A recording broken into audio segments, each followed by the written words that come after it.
Lohardaga seat में कितनी टक्कर की फाइट नजर आ रही है। समीर उरांव को बीजेपी ने मौका दिया है, नॉमिनेशन भी उन्होंने किया और गुजरात के सीएम भी पहुंचे।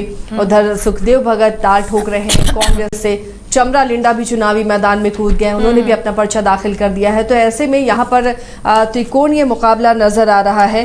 कितनी दिलचस्प यहाँ की जंग है। जी आसिया, अगर लोहरदगा लोकसभा सीट की बात करेंगे तो अब काफी दिलचस्प होने जा रहा है, क्योंकि पहले से ये कयास सिर्फ लगाए जा रहे थे कि शायद अगर चमरा लिंडा जो है निर्दलीय चुनाव लड़ते हैं तो क्या होगा। क्योंकि आज जब उन्होंने नॉमिनेशन फाइल किया तो चीजें स्पष्ट हो गई है कि अब चमरा लिंडा भी चुनावी मैदान में है। इसके साथ अगर हम लोग सुखदेव भगत की बात करेंगे तो 2019 में सुखदेव भगत चुनावी मैदान में थे। हालांकि उस वक्त चमरा लिंडा चुनावी मैदान में नहीं थे, तो इसका पूरा जो फायदा है वो कहीं ना कहीं कांग्रेस उठाती हुई नजर आ रही थी। हालांकि कांग्रेस वहां पर लूज कर गई थी, कांग्रेस हार का सामना की थी, लेकिन सिर्फ 10,000 समथिंग वोट से कांग्रेस जो है वो पीछे हो गई थी। यानी कि सुखदेव भगत सिर्फ 10,000 वोट से हारे थे। तो अब सवाल उठ रहा है कि अब चमरा लिंडा अगर चुनावी मैदान में है तो किसका वोट वो काटेंगे। अब देखिए, सीधे से यही समझ में आ रहा है आसिया, जो मैं आकलन कर पा रही हूं उसे यही समझ में आ रहा है कि कांग्रेस का ही वोट चमरा लिंडा काट सकते हैं। क्योंकि अगर हम लोग बीजेपी के प्रत्याशी समीर उरांव की बात करेंगे तो आज उन्होंने नॉमिनेशन फाइल किया है और कई दिग्गज नेता उनके साथ मौजूद थे। लेकिन अगर हम लोग सुखदेव भगत की बात करेंगे तो कल सुखदेव भगत नॉमिनेशन फाइल करेंगे और ऐसे में ये माना जा रहा है कि कल मुख्यमंत्री चंपाई सोरेन भी गुमला जाएंगे, क्योंकि गुमला में नॉमिनेशन फाइल करेंगे सुखदेव भगत और कई दिग्गज नेता इंडिया गठबंधन के उनके साथ मौजूद रहेंगे। क्योंकि लगातार ये कहा जा रहा था कि झामुमो जो है लगातार ये कोशिश में लगा हुआ था कि लोहरदगा सीट कम से कम झामुमो के पाले में आ जाए, लेकिन ऐसा देखने को नहीं मिला। कांग्रेस की ओर से सुखदेव भगत को चुनावी मैदान में उतारा गया, उन्हें टिकट दिया गया है। तो ऐसे में चमरा लिंडा लगातार यही बोलते हुए नजर आ रहे थे कि वो वहां से निर्दलीय चुनाव लड़ेंगे। हालांकि ये भी कहा जा रहा था कि झामुमो की ओर से उन्हें मनाया जा रहा है, इंडिया गठबंधन की ओर से उन्हें मनाया जा रहा है, ताकि कांग्रेस के जो प्रत्याशी है सुखदेव भगत वो वहां पर आराम से जीत पाए। क्योंकि सबको पता है आसिया कि अगर चमरा लिंडा चुनाव लड़ते हैं तो सीधा नुकसान जो है वो कांग्रेस को ही उठाना पड़ेगा। क्योंकि मैंने आपको 2019 का आंकड़ा बताया कि लगभग 10,000 वोट से कांग्रेस पीछे थी, लेकिन जो क्लोज फाइट है वो कहीं ना कहीं लोहरदगा में देखने को मिला था। लेकिन अब चमरा लिंडा चुनावी मैदान में है तो कांग्रेस को कहीं ना कहीं इसका नुकसान उठाना पड़ेगा। और इंडिया गठबंधन की ओर से लगातार ये कोशिश की जा रही थी कि चमरा लिंडा मान जाए, लेकिन कई बार झामुमो की ओर से जो अहम बैठक रखी गई उसमें चमरा लिंडा का नहीं आना कई चीजों का संकेत दे रहा था और यही माना जा रहा था कि आने वाले समय में चमरा लिंडा बम फोड़ सकते हैं। और आज वही देखने को मिला, अचानक से चमरा लिंडा नॉमिनेशन फाइल करने के लिए जाते हैं। और देखिए, अगर वहां पर हम वोटर्स की संख्या देखें या फिर किस तरीके से वहां पर समीकरण है उसको देखें तो क्रिश्चियन की जो वहां पर संख्या है वो 13% है। इसके साथ ही मुस्लिम की जो संख्या है वो 9% है, एसटी की संख्या 60% है और एससी की संख्या जो है 2.7% है। तो ऐसे में अगर हम लोग सुखदेव भगत की बात करेंगे तो सुखदेव भगत का यही कहना है कि वो इस बार वहां पर जीत हासिल कर सकते हैं। लेकिन अब चमरा लिंडा अगर चुनावी मैदान में तो वहां पर त्रिकोणीय चुनाव जो है वो देखने को मिलेगा और आने वाले समय में ये चीजें भी स्पष्ट हो जाएगी कि आखिर चमरा लिंडा किनका वोट यहाँ पर काटे हैं। तो चलिए रंजन जी से यहाँ पर सवाल ये लेते हैं कि चमरा लिंडा वोट क्यों काटेंगे? क्या वो खुद जीत नहीं सकते? उन दोनों की जगह क्या वो यहाँ पर चुनाव में एक कड़ी टक्कर नहीं दे सकते हैं? क्या वो यहाँ से विनिंग कैंडिडेट नहीं हो सकते?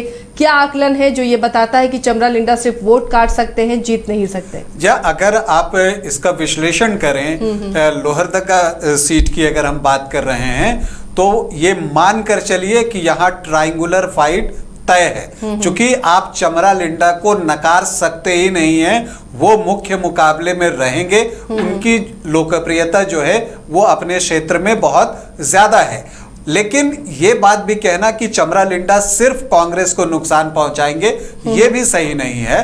अगर हम आंकड़ों पर जाएं आसिया जी तो देखिए, पिछली बार चमरा लिंडा चुनाव नहीं लड़ रहे थे 2019 में, तब जब कांग्रेस की हार हुई थी तो वो लगभग 10,000 वोटों की थी, जैसा कि करिश्मा ने बताया।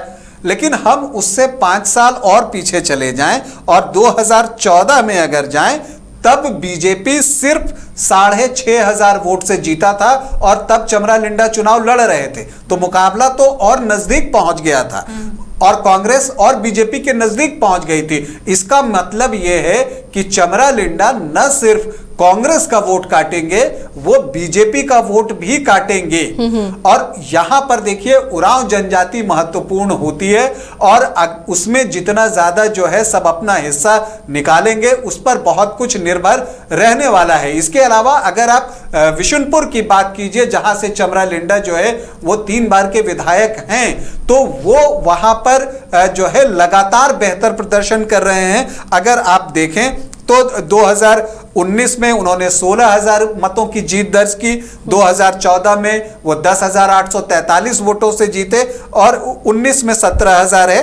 तो इस तरह से देखिए, और इसके अलावा आप जब 2009 में जाते हैं तो वो राष्ट्रीय कल्याण पक्ष की टिकट पर खड़ा हुए थे और तब भी जीत गए थे 16,710 वोटों से। 2014 में उन्होंने समीर उरांव को ही विशनपुर में पराजित किया था। अब देखिए कि ये वो कंस्टिट्यूएंसी है कि अगर यहां चमरा लिंडा चुनाव नहीं लड़ रहे होते तो यहां पर समीर उरांव को बढ़त मिल जाती, क्योंकि विशुनपुर उनका भी जो है होम विधानसभा है। तो ऐसी परिस्थिति में लेकिन यहां पर चमरा लिंडा अगर लीड लेकर चले जाते हैं तो नुकसान सीधे सीधे बीजेपी को होना है।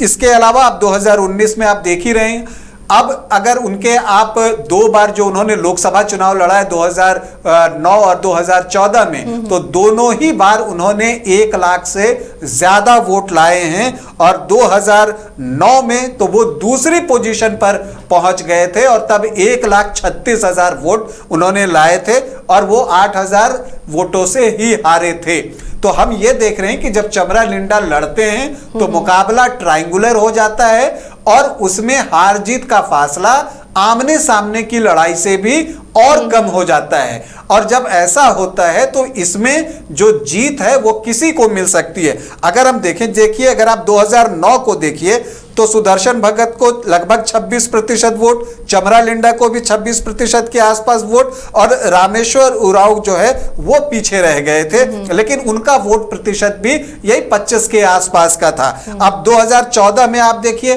तो बीजेपी को 34.79%, तो रामेश्वर उरांव 33.80 और चमरा लिंडा 18.17। तो इसका मतलब यह है कि जब ट्रायंगुलर फाइट होता है तो वो मुकाबला कहीं पर भी जा सकता है। लेकिन जैसा कि अब एक और बात है कि मतदाता क्या सोचता है, क्योंकि मतदाता को भी पता है कि इस बार जो लड़ाई हो रही है वो हो रही है बीजेपी लेड एनडीए वर्सेस जो है इंडिया ब्लॉक। तो इन दोनों के बीच मुकाबला है। तो हम इस चीज पे भी एक फर्क देखते हैं, आंकड़ों से ही समझते हैं। 2014 में जब मुकाबला कमोबेश जो है वो बीजेपी वर्सेस कांग्रेस हो रहा था, तो चमरा लिंडा जिन्होंने कि 2009 में 26% मत लाए थे, 2014 में जो है वो 18% पर उतर जाते हैं। तो जनता अपने तरह से सोचती है। इसके अलावा ये बात जरूर है कि विशुनपुर में जो है उनकी पकड़ बहुत मजबूत है।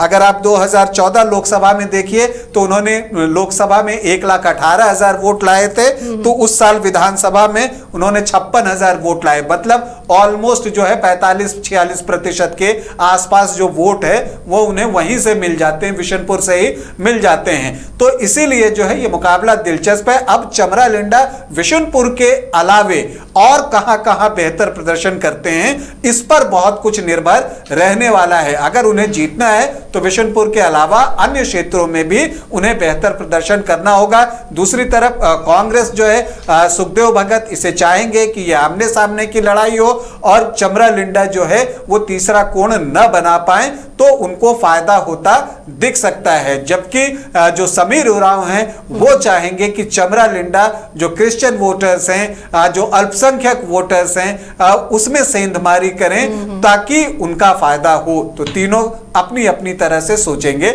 लोहरदगा में। एलीट इंस्टीट्यूट, अगर आपके अंदर चाह है तो एलीट आपकी राह है। IIT हो या मेडिकल, आप चाहते हैं अपने आप को उत्कृष्ट दिखाना, आप चाहते हैं खुद को एक IITian के रूप में दिखना या मेडिकल के क्षेत्र में आगे बढ़ना, तो एलीट आपके लिए एक बहुत बड़ी ताकत के साथ आपके सामने है। आइए, खुलिए, बढ़िए, पहुंचिए। Elite institute. कमाल करते हो जी, बच्चे घूमने की इतनी जिद कर रहे हैं और तुम हो कि तुम्हें फुर्सत ही नहीं मिल रही। अब इतनी गर्मी में जाए तो जाए कहाँ?